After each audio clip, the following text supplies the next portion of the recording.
سلام مرحب شعب المسلمين رحب منتظرين بنترهب زادنا صيامنا ما بنلعب daawadayaal waxaa kusoo dhawaataan waasan official waxaan idiin soo gudbinaynaa warbixino dheeraada oo ka soo baxaya Silvia Romano oo ahayd gabar 25 sano jir ah oo dhalatay dalka Talyaaniga iyadoo 2018 bishii 11aad ay rag hubaysan ka afduubteen gudaha dalka Kenya.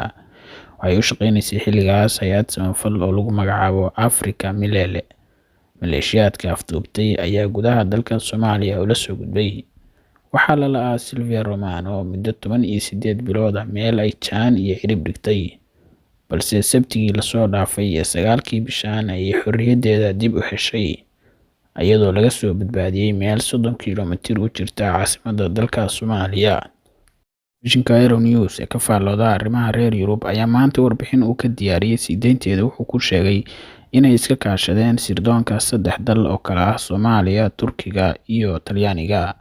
maalintii Axad ahayd ayaa diyaarad khaas waxay keentay caasimadda dalka Talyaaniga.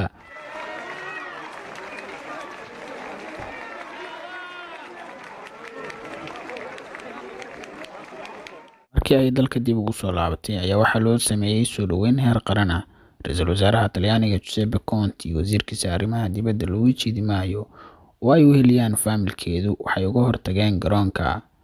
runtii Silvia soo dhaweynteeda ayaa waxaa saxaafadda Talyaanigu ay ku dhaleeshay ra'iisul wasaaruhu inuu ku fududaaday maadaama gabadha ay ka muuqato sida ay warka u dhigeen astaanta al-shabaab. gabadhan ayaa dalka dib ugu soo laabatay iyadoo muslim ah. waxay kaloo sheegtay inay magaceeda u beddeshay Caaisha.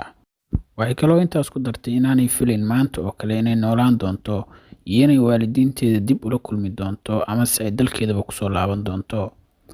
markii ay soo gaartay hoyga ay ka degan tahay magaalada Milano ayaa wax la arkay dadka oo si kal iyo laab leh u soo dhaweynaya oo dhammaan dadka deegaanka ama xaafadda ay deganayd ay u sacbinayaan iyagoo ku faraxsan xorriyadeeda ay dib u heshay.